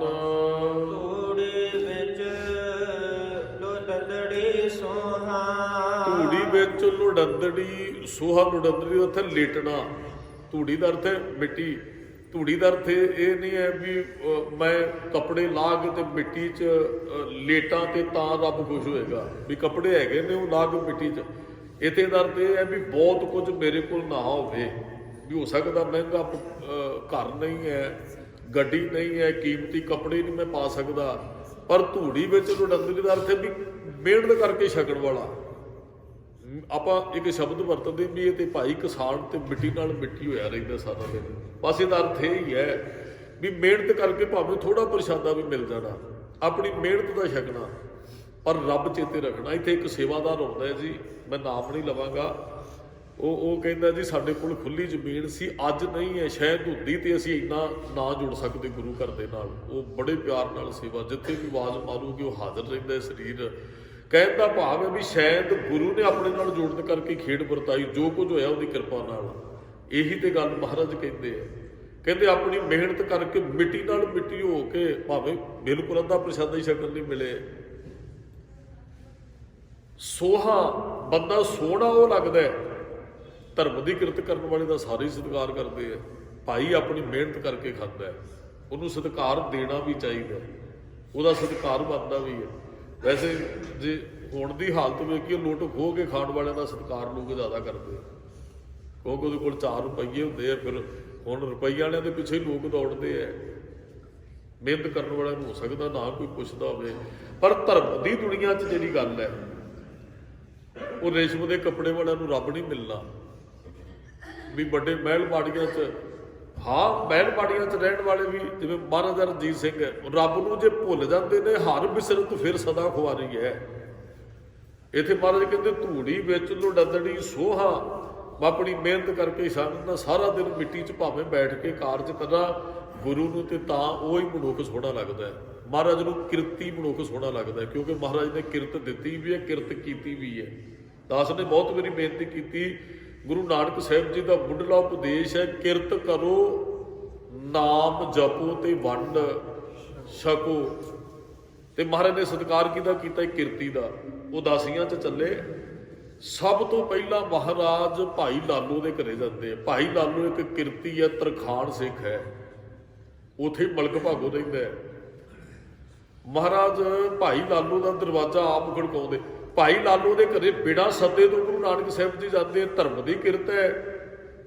ਤੇ ਮਲਕ ਭਾਗੋ 3 ਵਾਰੀ ਸਿਣਿਆ ਭੇਜਦਾ, ਮਹਾਰਾਜ ਫਿਰ ਵੀ ਨਹੀਂ ਜਾਂਦੇ ਆ, ਫਿਰ ਆਪਣੀ ਮਰਜ਼ੀ ਨਾਲ ਤੇ ਜਾਂਦੇ ਆ, ਪਰ ਉਹਦੇ ਸੱਦਣ ਤੇ ਨਹੀਂ ਜਾਂਦੇ, ਕਿਉਂ ਉੱਥੇ ਕਿਰਤ ਚੰਗੀ ਨਹੀਂ ਸੀ। ਇੱਕ ਹਾਕਮ ਸੀ ਉਹ ਦਿੱਲੀ ਸਰਕਾਰ ਦਾ ਉਸ ਸਮੇਂ, ਜਿਹੜਾ ਮਲਕ ਭਾਗੋ ਹੈ, ਲੋਕਾਂ ਤੋਂ ਰਿਸ਼ਵਤ ਲੈਂਦਾ ਸੀ ਜਾਂ ਹੋਰ ਤਰ੍ਹਾਂ ਪੈਸੇ ਇਕੱਠੇ ਕਰਕੇ ਮਹਾਰਾਜ ਸੱਦੇ ਤੇ ਵੀ ਨਹੀਂ ਜਾਂਦੇ ਆ। ਭਾਈ ਲਾਲੇ ਦੇ ਘਰੋਂ ਕੋਧਰੇ ਦਾ ਪ੍ਰਸ਼ਾਦਾ ਛਕਦੇ, ਕੋਧਰਾ ਬਾਜਰੇ ਦਾ ਸਾਗ ਬਹਿਆ। ਤੇ ਬੰਦੇ ਆਉਣ ਵਾਲੇ ਕਹਿੰਦੇ ਵੀ ਸਰ ਜੀ ਮਲਕ ਭਾਗੋ ਕੋਲੇ ਮਾੜ ਪੂੜਿਆਂ ਦਾ ਲੰਗਰ ਲੱਗਾ ਹੈ। ਮਹਾਰਾਜ ਕਹਿੰਦੇ ਉਹ ਮਾੜ ਪੂੜੇ ਨਹੀਂ ਸਾਨੂੰ ਚਾਹੀਦੇ, ਅਸੀਂ ਕਿਰਤੀ ਦੇ ਘਰੋਂ ਪ੍ਰਸ਼ਾਦਾ ਛਕਦੇ। ਉਥੇ ਛਕਦੇ ਕਾਫੀ ਸਮਾਂ ਮਹਾਰਾਜ ਰਹੇ। 2 ਵਾਰੀ ਭਾਈ ਲਾਲੂ ਦੇ ਘਰੇ ਗਏ ਮਹਾਰਾਜ। ਫਿਰ ਮਲਕ ਭਾਗੋ ਨੇ ਸੱਦ ਲਿਆ ਜੀ, ਮਹਾਰਾਜ ਚਲੇ ਗਏ। ਮਲਕ ਭਾਗੋ ਕਹਿੰਦਾ ਜੀ ਹੁਣ ਵੀ ਆਏ ਹੋ? ਮਹਾਰਾਜ ਕਹਿੰਦੇ ਹੁਣ ਕੋਈ ਤੇਰੇ ਹੁਕਮ ਨਾਲ ਨਹੀਂ ਆਏ, ਹੁਣ ਅਸੀਂ ਰੱਬ ਦੀ ਰਜ਼ਾ 'ਚ ਇੱਥੇ ਪਹੁੰਚੇ, ਉਹਦੇ ਹੁਕਮ ਨਾਲ ਰੱਬ ਦੀ ਰਜ਼ਾ 'ਚ ਇੱਥੇ ਆਏ। ਮਹਾਰਾਜ ਨੇ ਬਚਨ ਕਹਿ ਕਹਿੰਦਾ ਜੀ ਫਿਰ ਛਕੋ ਮਾਲ ਪੂੜੇ। ਮਹਾਰਾਜ ਕਹਿੰਦੇ ਲਿਆਓ। ਮਹਾਰਾਜ ਭਾਈ ਲਾਲੂ ਨੂੰ ਵੀ ਕਹਿੰਦੇ ਲਾਲੂ ਤੂੰ ਵੀ ਆਪਣੇ ਘਰੋਂ ਇੱਕ ਪ੍ਰਸ਼ਾਦਾ ਲਿਆ। ਉਹ ਭਾਈ ਲਾਲੂ ਦਾ ਪ੍ਰਸ਼ਾਦਾ ਵੀ ਮਹਾਰਾਜ ਦੇ ਹੱਥ 'ਚ ਪਕੜਿਆ, ਮਲਕ ਭਾਗੋ ਦੇ ਮਾਲ ਪੂੜਿਆਂ ਨੂੰ ਇੱਕ ਹੱਥ 'ਚ ਪਕੜਿਆ ਤੇ ਮਹਾਰਾਜ ਨੇ ਕਿਹਾ ਐਸ ਮਾਲ ਪੂੜਿਆਂ 'ਚ ਗਰੀਬਾਂ ਦਾ ਖੂਨ ਹੈ। ਉਹ ਕਹਿੰਦੇ ਨੇ ਤੇ ਤਸਵੀਰ ਵੀ ਬਣਾਈ ਵੀ ਮਹਾਰਾਜ ਨੇ ਚੋੜਿਆ ਜੀ ਉਹ ਮਾਲ ਪੂੜੇ ਨੂੰ ਵੀ ਤੇ ਪ੍ਰਸ਼ਾਦੇ ਨੂੰ ਵੀ। ਜਿਹੜਾ ਮਲਕ ਭਾਗੋ ਦਾ ਪ੍ਰਸ਼ਾਦਾ ਸੀ ਉਹਦੇ 'ਚੋਂ ਦੁੱਧ ਨਿਕਲਦਾ ਤੇ ਮਾਲ ਪੂੜੇ ਦੇ ਵਿੱਚੋਂ ਖੂਨ ਨਿਕਲਦਾ। ਮਹਾਰਾਜ ਨੇ ਸਮਝਾਇਆ ਕਹਿੰਦੇ ਤੇਰੀ ਕਿਰਤ ਚੰਗੀ ਨਹੀਂ ਹੈ, ਇਹ ਗਰੀਬਾਂ ਦਾ ਖੂਨ ਰਿਸ਼ਵਤ ਲੈਣਾ ਤੂੰ ਲੋਕਾਂ ਤੋਂ, ਤੇ ਤੈਨੂੰ ਪਤਾ ਹੋਣਾ ਚਾਹੀਦਾ ਲੁੱਟ ਖੋਹ ਕੇ ਖਾਣ ਵਾਲਿਆਂ ਦੇ ਘਰੋਂ ਬਾਬਾ ਨਾਨਕ ਕਦੇ ਨਹੀਂ ਖਾਂਦਾ। ਉਹ ਤੇ ਕਿਰਤ ਆਪ ਕੀਤੀ ਹੈ ਤੇ ਕਿਰਤੀਆਂ ਦੇ ਘਰੋਂ ਉਹ ਇਹੀ ਤੇ ਅੱਗੇ ਵੀ ਦਾਸ ਨੇ ਇੱਕ ਦਿਨ ਬੇਨਤੀ ਕੀਤੀ ਸੀ। ਭੂਮੀਆਂ ਚੋਰ ਨੂੰ ਮਹਾਰਾਜ ਨੇ ਕਿਹਾ ਸੀ, ਭੂਮੀਆਂ ਕਹਿੰਦਾ ਜੀ ਪ੍ਰਸ਼ਾਦਾ ਛਕੋ। ਮਹਾਰਾਜ ਕਹਿੰਦੇ ਕਿਰਤ ਕੀ? ਕਹਿੰਦਾ ਜੀ ਚੋਰੀ। ਮਹਾਰਾਜ ਕਹਿੰਦੇ ਫਿਰ ਗੁਰੂ ਨਾਨਕ ਸਾਹਿਬ ਚੋਰਾਂ ਦੇ ਘਰੋਂ ਨਹੀਂ ਖਾਂਦਾ। ਫਿਰ ਉਹਨੇ ਦਿਹਾੜੀ ਕਰਕੇ ਮਿਹਨਤ ਕਰਕੇ ਛਕਾਇਆ ਜੀ ਪ੍ਰਸ਼ਾਦਾ। ਫਿਰ ਮਹਾਰਾਜ ਕਹਿੰਦੇ 3 ਬਚਨ ਮੰਨ। ਉਹਨੇ 3 ਬਚਨ ਮੰਨੇ। ਇਹ ਕੱਲ ਪਰਸੋਂ ਵੀ ਦਾਸ ਬੇਨਤੀ ਕਰ ਰਿਹਾ ਸੀ, ਕਹਿੰਦਾ ਭਾਵੇਂ ਧੂੜੀ ਵਿੱਚ ਲੜੰਦੜੀ ਸੋਹਾ। ਮਿਹਨਤ ਕਰਨ ਵਾਲਾ ਤੇ ਹੁਣ ਕੱਪੜੇ ਮੈਲੇ ਹੀ ਹੋਣਗੇ। ਜਿਹੜਾ ਸਾਰਾ ਦਿਨ ਖੇਤਾਂ 'ਚ ਕੰਮ ਕਰਦਾ ਉਹ ਮਿੱਟੀ ਨਾਲ ਤੇ ਮਿੱਟੀ ਉਹਨੂੰ ਹੋਣਾ ਪੈਂਦਾ। ਤੇ ਗੁਰੂ ਨਾਨਕ ਸਾਹਿਬ ਜੀ ਸਾਖੀ ਸਾਡੇ ਕੋਲ ਪਈ ਇੱਕ ਹੋਰ, ਆਪ ਜੀ ਆਗਰੇ ਗੁਰੂ ਹਰਗੋਬਿੰਦ ਸਾਹਿਬ ਮਹਾਰਾਜ ਤੇ ਜਹਾਂਗੀਰ ਜਾਂਦੇ ਹੈ। ਇੱਕ ਘਾਹ ਖੋਤਣ ਵਾਲਾ ਕਿਰਤੀ ਸਿੱਖ ਉਹ ਭੁਲੇਖੇ ਨਾਲ ਚਲਾ ਜਾਂਦਾ ਜਹਾਂਗੀਰ ਦੇ ਤੰਬੂ 'ਚ। ਉਹਨੂੰ ਇੱਕ ਟਕਾ ਮੱਥਾ ਟੇਕ ਦਿੰਦਾ, ਘਾਹ ਦੀ ਪੰਡ ਰੱਖ ਦਿੰਦਾ। ਉਹਨੂੰ ਪਤਾ ਲੱਗ ਗਿਆ ਮੱਥਾ ਟੇਕਣ ਤੋਂ ਜਹਾਂਗੀਰ ਨੂੰ ਵੀ ਅਸਲ ਦੇ ਵਿੱਚ ਗੁਰੂ ਸਾਹਿਬ ਨੂੰ ਮਿਲਣਾ ਹੈ। ਇਹ ਤੰਬੂ ਗਲਤ 'ਚ ਆ ਗਿਆ। ਚਲੋ ਉਹਨੇ ਫਿਰ ਵੀ ਜਹਾਂਗੀਰ ਨੇ ਕਿਹਾ, ਕਹਿਣ ਲੱਗਾ ਭਾਈ ਤੂੰ ਟਕਾ ਇੱਥੇ ਰੱਖ ਕੇ ਸਾਡਾ ਸਤਿਕਾਰ ਕੀਤਾ ਹੈ, ਇਸ ਟਕੇ ਦੇ ਬਦਲੇ ਦੱਸ ਕਿੰਨੇ ਪਿੰਡ ਚਾਹੀਦੇ ਹੈ, ਕਿੰਨੇ ਪਿੰਡਾਂ ਦਾ ਮਾਮਲਾ ਗਰਾ ਲਿਆ ਕਰੇਗਾ, ਜੋ ਕੁਝ ਚਾਹੀਦਾ ਮੰਗ। ਤੇ ਉਹ ਕਿਰਤੀ ਸਿੱਖ ਕਹਿੰਦੇ ਮੈਂ ਇੱਥੇ ਕੋਈ ਬੰਗਲੇ ਮਹਿਲ ਜ਼ਮੀਨ ਮੰਗਣ ਨਹੀਂ ਆਇਆ, ਮੈਂ ਤੇ ਗੁਰੂ ਸਾਹਿਬ ਦੀ ਬਖਸ਼ਿਸ਼ ਪ੍ਰਾਪਤ ਕਰਨੀ ਹੈ। ਤੇ ਫਿਰ ਉਹ ਆਪਣਾ ਟਕਾ ਚੁੱਕ ਕੇ ਘਾਹ ਦੀ ਪੰਡ ਚੁੱਕ ਕੇ ਕਹਿੰਦਾ ਗਲਤ ਥਾਂ ਤੇ ਆ ਗਿਆ। ਫਿਰ 6ਵੇਂ ਪਾਤਸ਼ਾਹ ਜੀ ਦੇ ਤੰਬੂ 'ਚ ਆ ਕੇ ਮੱਥਾ ਟੇਕਦੇ। ਮਹਾਰਾਜ ਉਸ ਲਿਬੜੇ ਹੋਏ ਨੂੰ ਜਿਹੜਾ ਘਾਹ ਤਰੇੜਿਆ ਘਾਹ ਖੋਦਦਾ ਸੀ, ਸਾਰੀ ਮਿੱਟੀ ਘਟਾ ਜੰਮਿਆ ਕੱਪੜਿਆਂ ਦੇ ਉੱਪਰ ਮਹਾਰਾਜ ਨੇ ਘੁੱਟ ਕੇ ਉਸ ਕਿਰਤੀ ਗਰੀਬ ਸਿੱਖ ਨੂੰ ਆਪਣੀ ਛਾਤੀ ਨਾਲ ਲਾ ਲਿਆ। ਤੇ ਜਹਾਂਗੀਰ ਹੈਰਾਨ ਹੋ ਗਿਆ, ਕਹਿਣ ਲੱਗਾ ਬਸ ਐਸ ਪਿਆਰ ਕਰਕੇ ਸਿੱਖ ਆਪਣੇ ਆਪ ਨੂੰ ਕੁਰਬਾਨ ਕਰਨ ਲਈ ਤਿਆਰ ਹੋ ਜਾਂਦੇ ਹੈ। ਮਹਾਰਾਜ ਕਿਰਤੀਆਂ ਨੂੰ ਬੜਾ ਸਤਿਕਾਰ ਦਿੰਦਾ, ਜਿਹੜੇ ਮਿੱਟੀ ਨਾਲ ਮਿੱਟੀ ਹੋ ਕੇ ਆਪਣੀ ਮਿਹਨਤ ਕਰਦੇ ਨਾ ਗੁਰੂ ਸਾਹਿਬ ਦੀਆਂ ਨਜ਼ਰਾਂ 'ਚੋਂ ਬਹੁਤ ਉੱਚੇ ਹੈ ਗੁਰਮੁਖੋ। ਗੁਰੂ ਸਾਹਿਬ ਜੀ ਉਹਨਾਂ ਲਿਬੜਿਆਂ ਤਿਬੜਿਆਂ ਨੂੰ ਆਪਣੇ ਗੱਲ ਲਾਉਂਦਾ। ਧੂੜੀ ਵਿੱਚ ਲੜੰਦੜੀ ਸੋਹਾ, ਮੈਂ ਮਿੱਟੀ ਨਾਲ ਮਿੱਟੀ ਹੋਇਆ ਹੀ ਸ਼ੋਭਦਾ। ਰੇਸ਼ਮੀ ਕੱਪੜੇ ਕਾਹਦੇ ਪਾਉਣੇ ਆ ਵੀ ਜਿਨ੍ਹਾਂ ਦੇ ਪਾਉਣ ਕਰਕੇ ਰੱਬ ਹੀ ਹੁਣ ਮਹਿੰਗੇ ਕੱਪੜਿਆਂ ਵਾਲਾ ਸੇਵਾ ਨਹੀਂ ਕਰ ਸਕਦਾ ਗੁਰੂ ਘਰ ਆਵੇ। ਉਹ ਕੱਪੜਿਆਂ ਦਾ ਖਿਆਲ ਰਹਿੰਦਾ ਵੀ ਚਿੱਟੇ ਕੱਪੜੇ ਪਾਏ ਨੇ, ਜੇ ਸੇਵਾ ਕਰਨ ਲੱਗ ਪਏ ਤੇ ਸਵਾਹ ਲੱਗ ਸਕਦੀ ਹੈ, ਬਰਤਨ ਮਾਂਜਣੇ ਹੈ, ਜੇ ਜੋੜਾ ਸਾਫ਼ ਕਰਨਾ ਉਹ ਅੱਜ ਪਾਲਚ ਕਰਦੇ ਨੇ ਸ਼ਰਧਾ ਵਾਲੇ ਵੀਰ। ਉਹ ਕਹਿੰਦੇ ਜੀ ਮੇਰੇ ਕੱਪੜਿਆਂ ਤੇ ਦਾਗ ਲੱਗੇਗਾ, ਝਾੜੂ ਵੀ ਨਹੀਂ ਮਾਰੇਗਾ। ਉਹ ਕੱਪੜਿਆਂ ਭਗਤ ਬਾਬਾ ਫਰੀਦ ਜੀ ਕਹਿੰਦੇ ਇੱਕ ਦਿਨ ਆਏ, ਉਹਨਾਂ ਨੇ ਚਿੱਟੀ ਪੱਗ ਬੰਨ੍ਹ ਲਈ, ਮੁਰਸ਼ਿਦ ਨੂੰ ਮਿਲਣ ਆਏ, ਮੱਥਾ ਟੇਕਣ ਲੱਗੇ, ਪੱਗ ਵੱਲ ਖਿਆਲ ਚਲਾ ਗਿਆ ਵੀ ਥੱਲੇ ਘਟਾ। ਚਲੋ ਹੁਣ ਤੇ ਗੁਰਦੁਆਰੇ ਆਪਾਂ ਆਉਣੇ ਆ, ਥੱਲੇ ਗੱਦੇ ਲੱਗੇ ਨੇ, ਸੋਹਣੀਆਂ ਦਰੀਆਂ ਗਲੀਚੇ ਵਿਛੇ ਹੈ, ਹੁਣ ਤੇ ਪੱਗ ਚਿੱਟੀ ਵੀ ਥੱਲੇ ਲਾਓਗੇ ਮੈਲੀ ਨਹੀਂ ਹੋਏਗੀ। ਉਦੋਂ ਕੱਚੀਆਂ ਜਗ੍ਹਾ ਹੁੰਦੀਆਂ ਸਨ, ਨਾ ਕੋਈ ਇਹੋ ਜਿਹੇ ਗਲੀਚੇ ਸਹੂਲਤਾਂ। ਬਾਬਾ ਫਰੀਦ ਜੀ ਮੱਥਾ ਟੇਕਣ ਲੱਗੇ, ਪੱਗ ਵੱਲ ਖਿਆਲ ਵੀ ਅੱਜ ਚਿੱਟੀ ਪੱਗ ਬੰਨੀ ਤੇ ਮੱਥਾ ਥੱਲੇ ਲੱਗਣ ਹੀ ਨਹੀਂ ਦਿੱਤਾ ਧਰਤੀ ਤੇ। ਮੁਰਸ਼ਿਦ ਨੇ ਵੇਖਿਆ, ਕਹਿੰਦੇ ਉਹ ਫਰੀਦਾ ਹੁਣ ਤੇ ਮੱਥਾ ਟੇਕਣਾ ਵੀ ਭੁੱਲ ਗਿਆ। ਤੇ ਫਿਰ ਬਾਬੇ ਫਰੀਦ ਨੇ ਇੱਕ ਸਲੋਕ ਉਚਾਰਿਆ, ਫਰੀਦਾ ਮੈਂ ਭੁਲਾਵਾ ਪੱਗ ਦਾ ਮੱਤ ਮੈਲੀ ਹੋਏ ਜਾਏ। ਵੀ ਅੱਜ ਭੁਲੇਖੇ 'ਚ ਪੈ ਗਿਆ, ਪੱਗ ਮੈਲੀ ਹੋ ਜਾਣੀ ਹੈ। ਗਹਿਲਾ ਰੂ ਨਾ ਜਾਣਈ ਸਿਰ ਭੀ ਮਿੱਟੀ। ਫਿਰ ਆਪਣੇ ਆਪ ਨੂੰ ਕੋਸਿਆ ਬਾਬੇ ਫਰੀਦ ਨੇ। ਉਹ ਫਰੀਦਾ ਅੱਜ ਤੇ ਚਿੱਟੀ ਪੱਗ ਮੈਲੀ ਹੋਣ ਤੋਂ ਡਰ ਗਿਆ, ਇਹ ਗੱਲ ਭੁੱਲ ਗਿਆ ਵੀ ਤੇਰੇ ਸਿਰ ਨੂੰ ਇੱਕ ਦਿਨ ਮਿੱਟੀ ਨੇ ਖਾਣਾ ਹੈ। ਮੁਸਲਮਾਨ ਵੀਰ ਉਹ ਸਰੀਰ ਬੋਡੀ ਨੂੰ ਧਰਤੀ 'ਚ ਦੱਬਦੇ ਹੈ ਨਾ, ਤੇ ਫਿਰ ਧਰਤੀ 'ਚੋਂ ਕਿਰਮ ਪੈਦਾ ਹੁੰਦੇ ਨੇ ਜੀ, ਉਹ ਬੋਡੀ ਨੂੰ ਖਾ ਕੇ ਫਿਰ ਮਰ ਜਾਂਦੇ, ਹੱਡ ਵਿੱਚ ਪਏ ਰਹਿੰਦੇ ਹੈ। ਮਾਸ ਜਿਹੜਾ ਉਹ ਕਿਰਮ ਧਰਤੀ 'ਚੋਂ ਪੈਦਾ ਹੋ ਕੇ ਨਾ ਉਹ ਮਾਸ ਖਾ ਜਾਂਦੇ ਐ। ਇਸ ਕਰਕੇ ਮਹਾਰਾਜ ਕਹਿੰਦੇ ਆ ਜਿਹੜੇ ਚਿੱਟੀਆਂ ਪੱਗਾਂ ਬਹੁਤੇ ਕੱਪੜੇ ਮੈਲੇ ਹੋਣ ਤੋਂ ਡਰਦੇ, ਉਹ ਗੁਰੂ ਸਾਹਿਬ ਦੀ ਖੁਸ਼ੀ ਦੇ ਪਾਤਰ ਬਹੁਤੇ ਨਹੀਂ ਬਣ ਸਕਦੇ ਆ। ਹਾਂ, ਜਿਹੜੇ ਪਿਆਰ ਕਰਦੇ, ਮਿਹਨਤ ਕਰਦੇ ਐ ਤੇ ਮਹਾਰਾਜ ਉਹਨਾਂ ਨੂੰ ਆਪਣੇ ਗਲ ਲਾਉਂਦੇ ਐ, ਉਹ ਸੋਹਦੇ ਵੀ ਐ। ਤੇ ਨਾਨਕ ਤੈ ਸ਼ਹਿ ਨਾਲੇ, ਨਾਨਕ ਉਹ ਸਾਹ ਜਿਹੜਾ ਹੈ ਉਹਨਾਂ ਦੇ ਨਾਲ ਹੀ ਰਹਿੰਦਾ ਹੈ, ਭਾਵ ਕਿ ਉਹਨਾਂ ਨੂੰ ਆਪਣੀ ਗਲ ਵਕੜੀ ਚ ਲੈ ਲੈਂਦਾ ਹੈ। ਗੁਰ ਕੈ ਸ਼ਬਦ ਆਰਾਧੀਐ, ਗੁਰੂ ਦੇ ਸ਼ਬਦ ਨਾਲ ਜੁੜ ਕੇ ਸਾਨੂੰ ਰੱਬ ਨੂੰ ਆਰਾਧਨਾ ਚਾਹੀਦਾ ਹੈ। ਅਸੀਂ ਤਾਂ ਰੱਬ ਬਾਰੇ ਜਾਣਦੇ ਹੀ ਕੁਝ ਨਹੀਂ ਹੈ। ਸਾਨੂੰ ਤੇ ਜੋ ਕੁਝ ਦੱਸਿਆ ਗੁਰੂ ਸਾਹਿਬ ਨੇ ਦੱਸਿਆ ਵੀ ਰੱਬ ਕਿਹੋ ਜਿਹਾ, ਕਿੱਥੇ ਰਹਿੰਦਾ, ਕਿਵੇਂ ਮਿਲ ਸਕਦੇ ਹੋ, ਉਹਨੂੰ ਮਿਲਣ ਵਾਸਤੇ ਤੁਹਾਨੂੰ ਕੀ ਕਰਨਾ ਚਾਹੀਦਾ ਹੈ। ਮਹਾਰਾਜ ਕਹਿੰਦੇ ਗੁਰੂ ਦੇ ਸ਼ਬਦ ਨਾਲ ਜੁੜ ਕੇ ਉਸ ਅਕਾਲ ਪੁਰਖ ਨੂੰ ਆਰਾਧ, ਪ੍ਰਮਾਤਮਾ ਨੂੰ ਆਰਾਧ। ਗੁਰ ਕੈ ਸ਼ਬਦ ਆਰਾਧੀਐ, ਗੁਰੂ ਦੇ ਸ਼ਬਦ ਨਾਲ ਜੁੜ ਕੇ ਉਸ ਪ੍ਰਮਾਤਮਾ ਨੂੰ ਆਰਾਧ। ਨਾਮ ਰੰਗ ਬੈਰਾਗ, ਨਾਮ ਦੇ ਰੰਗ ਵਿੱਚ ਰੰਗਿਆ ਜਾ ਤੇ ਬਰਾਗੀ ਬਣ। ਬਰਾਗੀ ਦਾ ਅਰਥ ਘਰ ਛੱਡਣਾ ਨਹੀਂ ਹੈ। ਬਰਾਗੀ ਦਾ ਅਰਥ, ਕੱਲ ਪਰਸੋਂ ਇਤਿਹਾਸ ਲੰਘਿਆ ਸ਼ਾਮ ਦੇ ਦੀਵਾਨਾਂ 'ਚ ਇੱਕ ਸਿੱਖ ਨੇ 10ਵੇਂ ਪਾਤਸ਼ਾਹ ਨੂੰ ਬੇਨਤੀ ਕੀਤੀ, ਉਹ ਕਿਉਂਕਿ ਉਹ ਇੱਕ ਪਰਿਵਾਰ ਸੀ, ਉਹਨਾਂ ਦਾ ਬੇਟਾ ਸੀ ਆਨੰਦ ਸਿੰਘ, ਉਹਦਾ ਵਿਆਹ ਕੀਤਾ ਤੇ ਵਿਆਹ ਤੋਂ 2 ਮਹੀਨਿਆਂ ਬਾਅਦ ਉਹ ਕਹਿੰਦਾ ਜੀ ਮੈਂ ਤੇ ਸਾਰਾ ਕੁਝ ਛੱਡ ਕੇ ਤਿਆਗੀ ਬਣ ਜਾਣਾ, ਬਰਾਗੀ ਬਣ ਜਾਣਾ। ਹੁਣ ਪਰਿਵਾਰ ਨੂੰ ਟੈਨਸ਼ਨ ਪੈ ਗਈ ਵੀ ਹੁਣ ਬੱਚੀ ਨੌ ਸਾਡੇ ਘਰੇ ਆਈ, ਇਹ ਕਹਿੰਦਾ ਮੈਂ ਘਰ ਛੱਡ ਕੇ ਚਲੇ ਜਾਣਾ, ਮੈਂ ਤੇ ਬਦਗੀ ਕਰਨੀ, ਰੱਬ ਨੂੰ ਮਿਲਣਾ। ਉਹ ਵਿਚਾਰੇ ਪਰੇਸ਼ਾਨ ਹੋ ਗਏ, ਮਾਂ ਪਿਓ ਗੁਰੂ ਸਾਹਿਬ ਕੋਲ ਲੈ ਕੇ ਆ ਗਏ ਆਪਣੇ ਪੁੱਤਰ ਆਨੰਦ ਸਿੰਘ ਨੂੰ। ਕਹਿੰਦੇ ਮਹਾਰਾਜ 2 ਮਹੀਨੇ ਪਹਿਲਾਂ ਇਹਦਾ ਵਿਆਹ ਕੀਤਾ, ਇਹ ਕਹਿੰਦਾ ਰੱਬ ਨੂੰ ਮਿਲਣ ਵਾਸਤੇ ਘਰ ਛੱਡਣਾ। ਤੇ ਮਹਾਰਾਜ ਹੱਸ ਪਏ, ਕਹਿੰਦੇ ਜੇ ਰੱਬ ਨੂੰ ਮਿਲਣਾ ਤੇ ਘਰ ਛੱਡਣ ਦੀ ਲੋੜ ਨਹੀਂ। ਕਹਿੰਦਾ ਜੀ ਘਰ ਰਿਆ ਵੀ ਮਿਲ ਸਕਦੇ ਆ। ਮਹਾਰਾਜ ਨੇ ਫਿਰ ਸਮਝਾਇਆ, ਕਹਿੰਦੇ ਵੀ ਤੁਸੀਂ ਜਾਂ ਤੇ ਗ੍ਰਸਤੀ ਬਣੋ ਤੇ ਜਾਂ ਤਿਆਗੀ ਬਣੋ, ਜਾਂ ਵਿਆਹ ਨਹੀਂ ਸੀ ਕਰਾਉਣਾ, ਜੇ ਕਰਾਇਆ ਤੇ ਹੁਣ ਘਰ ਛੱਡ ਕੇ ਨਹੀਂ ਜਾਣਾ। ਮਹਾਰਾਜ ਨੇ ਬਚਨ ਕਹੇ, ਜਾਂ ਗ੍ਰਹਿਓ ਕਰੇ ਤਾਂ ਧਰਮ ਕਰ, ਜੇ ਗ੍ਰਹਿ ਕਰ ਗ੍ਰਸਤ ਬਣਨਾ ਹੈ ਫਿਰ ਧਰਮ ਕਮਾ, ਨਾਹੀ ਤਾਂ ਕਰ ਬੈਰਾਗ, ਬਰਾਗੀ ਬੰਧਨ ਕਰੇ ਤਾਂ ਕੋ ਬੜੋ। ਅਭਾਗ ਜੇ ਬਰਾਗੀ ਬਣ ਕੇ ਵੀ ਬੰਧਨਾਂ 'ਚ ਪੈ ਜਾਣਾ। ਦਾਸ ਨੇ ਅੱਗੇ ਵੀ ਸ਼ਾਮ ਦੇ ਦੀਵਾਨਾਂ 'ਚ ਇੱਕ ਦਿਨ ਬੇਨਤੀ ਕੀਤੀ, ਮੰਨ ਲਓ ਕੋਈ ਬੰਦਾ ਵਿਆਹ ਨਹੀਂ ਕਰਾਉਂਦਾ, ਉਹ ਆਸ਼ਰਮ 'ਚ ਚਲਾ ਜਾਂਦਾ ਹੈ, ਉੱਥੇ ਦੂਜਿਆਂ ਦੇ ਬੱਚਿਆਂ ਨੂੰ ਪੜ੍ਹਾਉਣ ਲੱਗ ਪੈਂਦਾ। ਗੁਰੂ ਸਾਹਿਬ ਜੀ ਕਹਿੰਦੇ ਫਾਇਦਾ ਕੀ ਨਿਕਲਿਆ, ਇਹਦੇ ਨਾਲੋਂ ਤੇ ਆਪਣੇ ਘਰ ਲਈ ਨੂੰ ਚੰਗੀ ਗੱਲ ਸੀ। ਟੈਨਸ਼ਨ ਤੇ ਫਿਰ ਉਹੀ ਬੱਚਿਆਂ ਲਈ ਚੁੱਕੀ ਫਿਰਦਾ ਸਿਰ ਦੇ ਉੱਪਰ। ਇਹ ਤਿਆਗ ਕਾਹਦਾ ਹੈ ਵੀ? ਉਹ ਕਹਿੰਦਾ ਜੀ ਫਿਰ ਦੱਸੋ। ਮਹਾਰਾਜ ਨੇ ਜਿਹੜੇ ਬਚਨ ਕਹੇ, ਮਹਾਰਾਜ ਕਹਿੰਦੇ ਤੁਹਾਨੂੰ ਇੱਕ ਉਦਾਹਰਨ ਦਿੰਦੇ। ਮਹਾਰਾਜ ਨੇ ਉਦਾਹਰਨ ਦਿੱਤੀ, ਕਹਿੰਦੇ ਜੇ ਗ੍ਰਸਤੀ ਬਣਨਾ ਤੇ ਇਹੋ ਜਿਹਾ ਬਣੋ। ਮਹਾਰਾਜ ਨੇ ਇੱਕ ਚਿੜੀ ਤੇ ਚਿੜੇ ਦੀ ਉਦਾਹਰਨ ਦਿੱਤੀ ਜੀ। ਇੱਕ ਦਰਖਤ ਤੇ ਰਹਿੰਦੇ ਸਨ, ਇੱਕ ਸਾਧੂ ਆ ਗਿਆ, ਝਖੜ ਝੁੱਲ ਰਿਹਾ ਹੈ, ਉਸ ਸਾਧੂ ਨੂੰ ਬੜੀ ਭੁੱਖ ਲੱਗੀ ਹੈ। ਉਹ ਚਿੜੀ ਤੇ ਚਿੜਾ ਕਹਿੰਦੇ ਵੀ ਇਹ ਦਰਖਤ ਸਾਡਾ ਘਰ ਹੈ ਤੇ ਸਾਡੇ ਘਰੇ ਆਇਆ ਮਹਿਮਾਨ, ਇਹ ਸਿਰਫ ਸਮਝਾਉਣ ਵਾਸਤੇ ਹੀ ਹੈ ਵੀ ਗ੍ਰਸਤੀ ਕਿਹੋ ਜਿਹਾ ਹੋਣਾ ਚਾਹੀਦਾ ਹੈ। ਉਹ ਕਹਿੰਦੇ ਜੀ ਹੁਣ ਇਹ ਭੁੱਖਾ ਵੀ ਹੈ ਤੇ ਮਹਿਮਾਨ ਭੁੱਖਾ ਘਰ ਦੇ ਵਿੱਚ ਰਵੇ ਤੇ ਗੱਲ ਠੀਕ ਨਹੀਂ ਹੈ।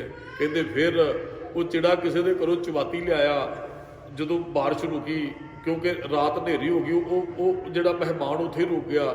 ਉਹਨੂੰ ਭੁੱਖ ਲੱਗੀ, ਉਹ ਚਵਾਤੀ ਉਹਦੇ ਅੱਗੇ ਰੱਖੀ, ਆਪਣਾ ਆਲਣਾ ਤੋੜ ਕੇ ਉਸ ਚਵਾਤੀ ਤੇ ਸੁੱਟ ਦਿੱਤਾ, ਅੱਗ ਬਲੀ। ਫਿਰ ਚਿੜਿਆ ਛਾਲ ਮਾਰਦਾ ਉਹਦੇ ਵਿੱਚ, ਉਹ ਸੜ ਜਾਂਦਾ। ਉਹ ਜਿਹੜਾ ਮਹਿਮਾਨ ਫਿਰ ਉਹ ਚਿੜੇ ਨੂੰ ਉਹਦਾ ਮਾਂਸ ਖਾ ਕੇ ਆਪਣੀ ਭੁੱਖ, ਉਹ ਫਿਰ ਚਿੜੀ ਵੀ ਛਾਲ ਮਾਰਦੀ ਹੈ। ਆਏ ਮਹਿਮਾਨ ਦਾ ਢਿੱਡ ਭਰਨ ਵਾਸਤੇ ਦੋਵਾਂ ਨੇ ਕੁਰਬਾਨੀ ਦੇ ਦਿੱਤੀ। ਮਹਾਰਾਜ ਨੇ ਸਿੱਖਿਆ ਦਿੱਤੀ ਜੇ ਗ੍ਰਸਤੀ ਬਣਨਾ ਤੇ ਫਿਰ ਇਹੋ ਜਿਹੇ ਬਣਨੇ ਚਾਹੀਦਾ। ਉਹ ਕੁਰਬਾਨ ਹੋਣ ਲਈ ਤਿਆਰ ਹੋ ਜੇ, ਆਪ ਭੁੱਖਾ ਸੌਂ ਜੇ, ਕਿਸੇ ਨੂੰ ਭੁੱਖਾ ਵੇਖ ਨਾ ਸਕੇ, ਗ੍ਰਸਤੀ ਇਹੋ ਜਿਹਾ ਬਣੇ। ਤੇ ਮਹਾਰਾਜ ਨੇ ਕਿਹਾ ਜੇ ਤਿਆਗੀ ਬਣਨਾ ਹੈ, 2 ਉਦਾਹਰਨਾਂ ਇੱਥੇ ਮਹਾਰਾਜ ਨੇ ਦਿੱਤੀਆਂ। ਇੱਕ ਤੇ ਵੀ ਉਹ ਜਦੋਂ ਉਹੀ ਆਦਮੀ ਅੱਗੇ ਗਿਆ ਨਾ, ਜਿਹੜਾ ਚਿੜੀ ਮਾਸ ਖਾਣ ਵਾਲਾ ਸੀ, ਉਹ ਚਿੜੀ ਚਿੜੇ ਨੇ ਆਪਣੇ ਕੁਰਬਾਨ ਕੀਤਾ। ਉਹੀ ਅੱਗੇ ਗਿਆ, ਇੱਕ ਸਾਧੂ ਵੇਖਿਆ, ਉਹਦੇ ਉੱਤੇ ਕੋਈ ਰਾਜਾ ਲੰਘਦਾ ਨਾ, ਬਹੁਤ ਕੀਮਤੀ ਦੁਸ਼ਾਲਾ ਦੇ ਗਿਆ। ਸਾਧੂ ਉਸੇ ਤਰ੍ਹਾਂ ਬੈਠਾ ਰਿਹਾ। ਇੱਕ ਚੋਰ ਆਇਆ, ਵੇਖਦੇ ਉਹ ਲਾਹ ਕੇ ਲੈ ਗਿਆ। ਸਾਧੂ ਨੇ ਨਾ ਦੁਸ਼ਾਲਾ ਪਾਉਣ ਤੇ ਖੁਸ਼ੀ ਤੇ ਨਾ ਉਹ ਚੋਰ ਦੇ ਲਿਜਾਣ ਤੇ ਦੁੱਖ ਪ੍ਰਗਟ ਕੀਤਾ। ਮਹਾਰਾਜ ਕਹਿੰਦੇ ਜੇ ਤਿਆਗੀ ਬਣਨਾ ਤੇ ਫਿਰ ਇਹੋ ਜਿਹੇ ਬਣੋ, ਕੁਝ ਮਿਲ ਜਾਂਦੇ ਤਾਂ ਵੀ ਉਹਦੀ ਰਜ਼ਾ, ਕੁਝ ਖੁੱਸ ਜਾਂਦੇ ਤਾਂ ਵੀ ਉਹਦੀ ਰਜ਼ਾ। ਆਨੰਦ ਸਿੰਘ ਮੱਥਾ ਟੇਕਦਾ, ਕਹਿੰਦਾ ਮਹਾਰਾਜ ਮੈਂ ਘਰ ਛੱਡ ਕੇ ਨਹੀਂ ਜਾਵਾਂਗਾ। ਇੱਥੇ ਵੀ ਮਹਾਰਾਜ ਅੱਜ ਇਹੀ ਬਖਸ਼ਿਸ਼ ਕਰਦੇ, ਗੁਰ ਕੈ ਸ਼ਬਦ ਆਰਾਧੀਐ, ਨਾਮ ਰੰਗ ਬੈਰਾਗ। ਗੁਰੂ ਦੇ ਸ਼ਬਦ ਨਾਲ ਜੁੜ ਕੇ ਨਾਮ ਰੰਗ ਵਿੱਚ ਰੰਗੇ ਹੋ ਕੇ ਬਰਾਗੀ ਬਣ ਕੇ ਉਹਨੂੰ ਜਪਣਾ ਹੈ। ਸ਼ਬਦ ਨਾਲ ਜੁੜ ਕੇ ਰੱਬ ਨੂੰ ਜਪਣ ਵਾਲੇ ਫਿਰ 5 ਬੁਰਾਈਆਂ ਨੂੰ ਜਿੱਤ ਲੈਂਦੇ ਨੇ। ਕਾਮ, ਕ੍ਰੋਧ, ਲੋਭ, ਮੋਹ, ਹੰਕਾਰ ਤੇ ਫਤਿਹ ਪਾ ਲੈਂਦੇ ਹਨ। ਸਫਲ ਮਾਰੂ ਇਹੋ ਰਾਗ। ਮਾਰੂ ਇਹ ਕਾਮ ਵਾਸ਼ਨਾ ਨੂੰ, ਵਿਕਾਰਾਂ ਨੂੰ ਮਾਰਨ ਵਾਲਾ ਰਾਗ ਦਾ ਅਰਥ ਦਾਸ ਨੇ ਇੱਕ ਦਿਨ ਪ੍ਰੇਮ ਕੀਤਾ ਸੀ। ਰਾਗ ਦਾ ਅਰਥ ਨਾਮ ਵੀ ਹੈ।